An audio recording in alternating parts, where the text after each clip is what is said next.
जय। सुखदेव जी महाराज राजा परीक्षित को सुनाए कि उन गोपियों ने राधा रानी की दिव्य स्तुति किया है और राधा रानी ने आज आकर के प्रत्यक्ष युगल सरकार ने आज उन गोपियों को दर्शन दिया।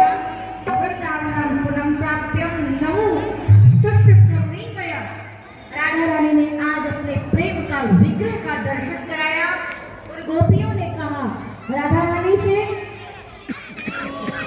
कि हे राधा रानी, आज देखिए आपको एक महत्व बात समझाएं।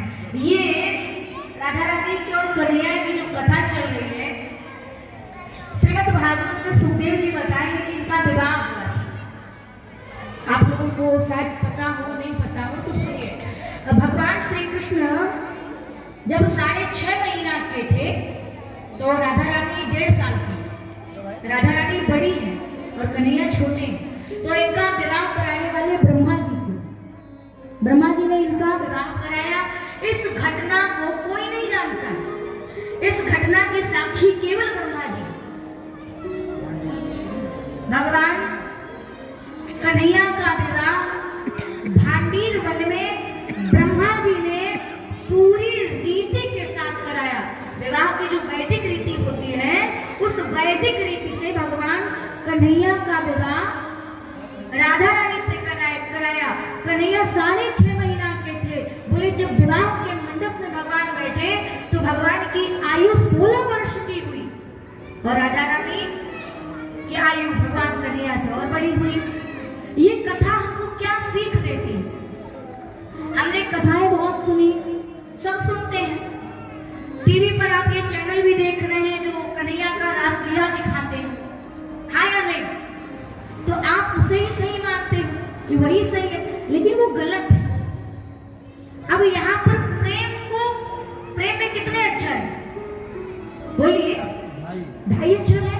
ये कथा हमारी विशेषकर बहनों के लिए, ये कथा सिर्फ बहनों के लिए। इस कथा को सुनो और समझो। हमने कथा में सुना कि भगवान कन्हैया ने राधा रानी के साथ रासलीला किया। रास माने होता क्या है, पहले तो ये समझते हैं। रास को यदि संस्कृत में आप इसे संधि विक्षेप करो, मतलब अलग करो, तो सुखदेव जी ने राजा परीक्षित से 10वें स्कंद के उत्तरार्ध में 2वें अध्याय में 17वें श्लोक में बताया कि रासुष्यतु रासपुत्रो माता विशन्ति मनस्तलोके। बोले रास क्या है? तो रास की परिभाषा अगर अपने शब्दों में समझा जाए, बोले घर में रस्सियां होती हैं, रस्सियां होती हैं, उसी पर ही तो कपड़े सुखाते हो। एक इसका मतलब ये भी समझो, और दूसरा मतलब ये मन क्या है? बोले एक जगह तो स्थिर होता नहीं। बोले मन को बांध करके रखना ही रास कहलाता है। बोले इस रास में भगवान कामदेव भी आए थे, और जब कामदेव आए तो कामदेव ने कन्हैया से कहा कि मैंने बड़े बड़े योगियों तक को हिला करके रख दिया है। अरे आज अर्धरात्रि की चांदनी है और आप इन गोपांगनाओं के साथ हो, और कन्हैया आज आप मेरे वशीभूत हो जाओगे। भगवान ने कहा तुम्हारे पास जितनी शक्ति है तुम अपनी सारी शक्ति का प्रयोग कर लो, लेकिन मेरी एक शर्त है, जो जीतेगा वो बेटा बनेगा। कौन बोला? कन्हैया जी बोले जो जीतेगा वो बेटा बनेगा। कामदेव ने वशीकरण, उच्चाटन, मोहन, स्तंभन और विद्वेश्वर नामक के 5 अस्त्र चलाए, लेकिन कन्हैया के ऊपर कोई असर नहीं किया। तो कन्हैया के समक्ष वो कामदेव आकर के नतमस्तक हो गया कि मैं मान गया संसार में आपके समान कोई पिता नहीं है, और जब आप विवाह करेंगे तो मैं ही आपकी पत्नी के गर्भ से मेरा जन्म प्रद्युम्न के रूप में होगा। बोलिए आनंद कंद भगवान की। पहला अर्थ तो ये निकलता है। दूसरा अर्थ अभी हमने और आपने क्या समझा कि प्रेम में 2.5 अक्षर होते हैं। गोपियों ने कहा प्रेम अगर भागवत को यहाँ विश्राम दे दिए क्योंकि भागवत में इन शब्दों का प्रयोग नहीं होता है। तो अब ये हमारी और आपकी कथा है, ये बहनों की कथा और सबकी कथा है। प्रेम और प्यार दो भाषा हम समझते हैं। ईमानदारी से बताना, आपको प्रेम कौन करता है?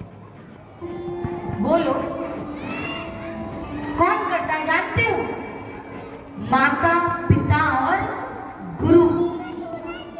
उदाहरण में समझो, नहीं समझ में आ रहा तो आपको हम एक उदाहरण देते हैं। माता ने, आपने यदि 10,000 की साड़ी पहनी, आपका बच्चा 1 महीने का हो, आप भरी समाज में बैठे हो, आपके बच्चे ने आपके उस 10,000 साड़ी पर क्या कर दिया?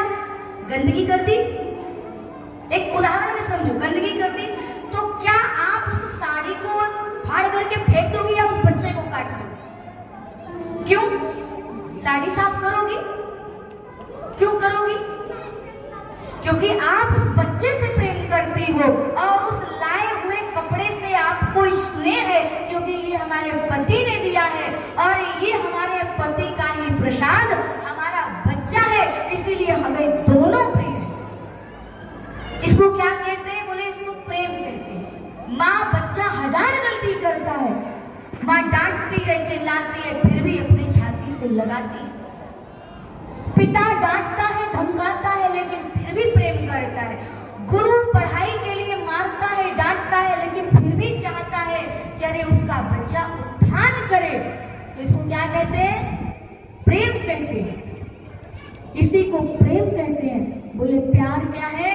बोले आज के जो नए जो लड़के घूम रहे हैं ना, जिन बहनों को फोन पर, व्हाट्सएप पर मैसेज करके कहते हैं, फेस टू फेस कहते हैं कि हम तुमको प्रेम करते हैं, तो मेरी बहनों, तुम्हें प्रेम कोई नहीं करता। अगर तुम एक गलती उसके सामने कर दो,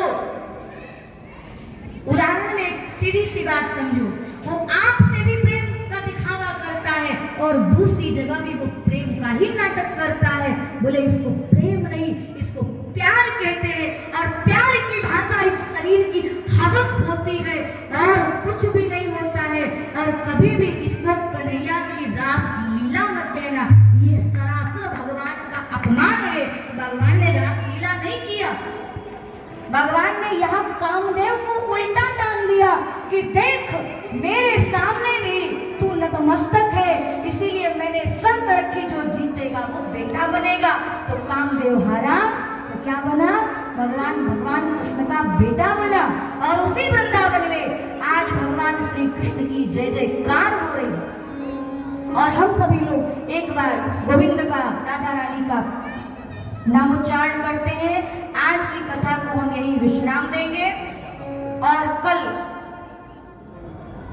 भगवान कन्हैया की कथा को सुनेंगे। कल कन्हैया राजा बनेंगे, द्वारिकाधीश कल बनेंगे और कल ही दुल्हा सरकार बनेंगे। तो कल हमारे लिए दोनों खुशी। और कल की कथा अपने समय के अनुसार ही चालू होगी 12 बजे से, और कल की कथा 4 से 4:30 तक ही रहेगी, क्योंकि ये मौसम ही ऐसा है।